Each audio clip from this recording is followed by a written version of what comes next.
अस्सलाम वालेकुम नाज़रीन, मैं हूं आसिफ। एक बड़ा सीरियस वाक़या है, बड़ा एक क्रिटिकल इशू है जिसके ऊपर आज मुझे बड़ी बोल्ड गुफ्तगू करनी है और आप लोगों ने मेरे साथ रहना। पाकपतन का वाक़या है, पीर करियां इलाका है जिसमें बुजुर्ग हैं, एक 80 साल जिनकी उम्र है, पीर बख्श इनका नाम है और इनका बेटा इनसे बहस कर रहा है। गुफ्तगू ऐसी हो रही है जिसमें बेटे की टोन हाई है और बेटे का एक जुमला मुझे वीडियो बनाने पे मजबूर करता है और वो बेटे का जुमला है, तेनू ते सालन कोई नहीं देंदा, तेरे लिए मैं कल्ले ही काफी हूं। बेटा बाप से कह रहा है तेनू ते कोई सालन नहीं देंदा, तेरे लिए मैं कल्ले ही काफी हूं। ये जुमला उसका कहना था और भी बहुत सारी बहस कर रहा था। फिर हमने थोड़ा डिग इन किया, तहकीक की, तो पता चला 3 माह पहले भी इस बेटे ने अपने बाप पे तशद्दुद किया। ये तेल डाल के बाप के ऊपर जलाने वाला था, बाप को, बच गया बाप। इस वाकये के बाद भी जो और वीडियो सामने आई है, इसने बाप का सर पाड़ा है। फिर इसके ऊपर FIR हो गई थी, लेकिन बाप मस्कीन, बरादरी और बहन भाई उन्होंने मिलकर सुलह करवा दी होगी, FIR खारिज होगी। तो आज ये दोबारा बाप से लड़ा, जायदाद ना नाम करवाने पर बेटा बाप से लड़ा और बेटे ने जो है अल्फाज इस्तेमाल किए, तेनू तो कोई सालन ही नहीं देंदा।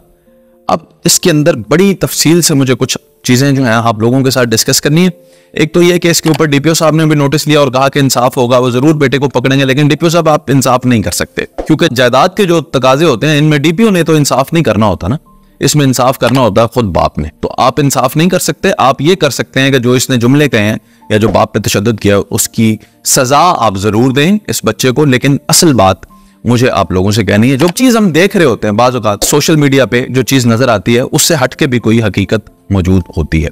आप मुझे एक बात बताइएगा, आपको क्या लगता है कि एक बेटा बाप के गिलेबान को हाथ डालने की जो कैफियत होती है उस पर कब पहुंचता है? हम हमेशा जब माँ बाप के ऊपर जुल्म होता हुआ देखते हैं तो हम उनको मजलूम समझते हैं और वो हैं। और मैं कहता हूं दुनिया की कोई भी कंडीशन हो, आप बाप से ये जुबान नहीं इस्तेमाल कर सकते। आपकी सारी की सारी इज्जतें, आपकी दौलत, आपकी शोहरत आपके बाप के पांव के नाखून की मैल के बराबर। ये आपकी सारी इज्जत, कुछ भी हो जाए आप बाप के साथ ऐसी जुबान नहीं इस्तेमाल कर सकते और मां के साथ भी नहीं कर सकते। लेकिन यहां पे थोड़ी सी चीजें समझने की भी हैं। वो ये है कि जो ये बेटा है, इस बेटे की आप तालीम देखें, उसका इखलाकी मेयार देखें, उसकी मजहबी कैफियत देखें, उसके ऊपर क्या है, वो हर तरह से एक जाहिल इंसान। और मैं आपको ये बताता चलूं कि जब एक बेटा बाप के गिलेबान तक पहुंचता है तो उसके पीछे जो है वो कोई एक दिन की कहानी नहीं होती। ये महीनों और सालों से चली आती हुई एक बहस होती है जो आखिरकार बेटे जो है वो बाप के या माँ के गिलेबान तक पहुंचते हैं। इसको भी समझने की जरूरत है। आज की वीडियो में उसको तो मैं गलत कह रहा हूं, लेकिन मैं माँ बाप से भी मुखातिब हूं। वो ये है कि आपको भी इंसाफ करना। मैंने ऐसी फैमिलीज देखी हैं जिसमें बिला किसी वजह के बाप जो होते हैं वो अपने किसी बेटे को किसी पर फौकियत दे देते हैं, किसी के नाम पे जायदाद कर देते हैं और किसी को कहते हैं तू तो कमाना है, तू तो वड्डा है, तेरे को तो पैसे है ना, तू की करना है, ए कार छोटे दे। जब बाप इस तरह की बात करेगा तो जो बड़ा है, जिसका विरासती हक है, शरई हक है बाप की जायदाद में, वो इंसान क्या करेगा? उसको जाहिर है बाप के साथ बदतमीजी तो नहीं करनी चाहिए, लेकिन वो अपने हक के लिए लड़ेगा। अगर बाप खुदा ना खास्ता दुनिया से चला जाता है तो उसके बाद क्या करेगा? वो छोटे भाई से लड़ेगा। तो बाप ने ये कोई इंसाफ नहीं किया, बाप ने 2 भाइयों को लड़वाया है। मैं तमाम वालिदैन से ये गुजारिश करूंगा, अपनी जिंदगी में इतनी जुर्रत रखें कि अपनी जायदाद के फैसले करें और इंसाफ की बुनियाद पर करें।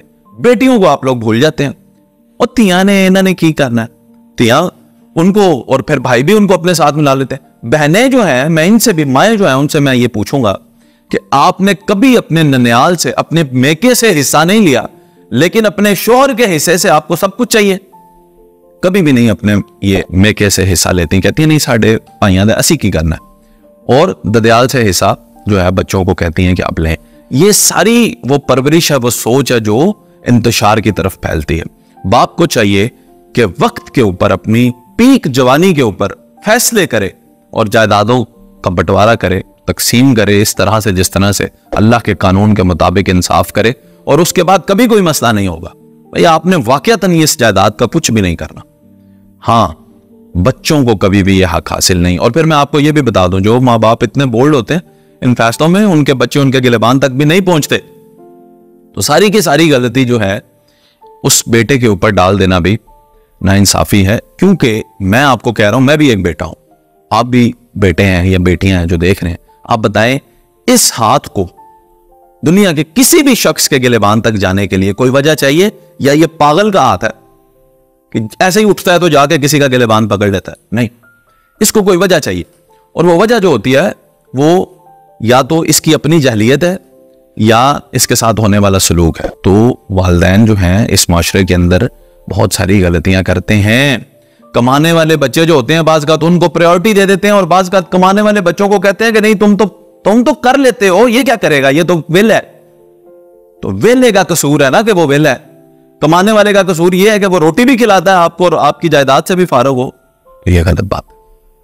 ये मैं सेंसिटिव टॉपिक पे बात कर रहा हूं। मैं जानता हूं आप में से कुछ लोग मुझे भी गालियां देंगे, ये क्या कह रहे हो, लेकिन ये हमारे माशरे की हकीकत है, इसको तस्लीम करें।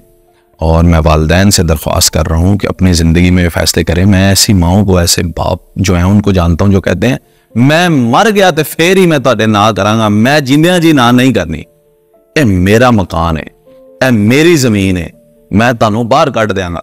ये प्यार से भी और दावे से भी कहते हैं, इसलिए कहते हैं क्योंकि उनका हौसला ही नहीं पड़ता कि अपनी ज़िंदगी में औलाद को भी लिख के दे दें। भैया आपने क्या करनी है, किसके लिए इंसान कमाता है?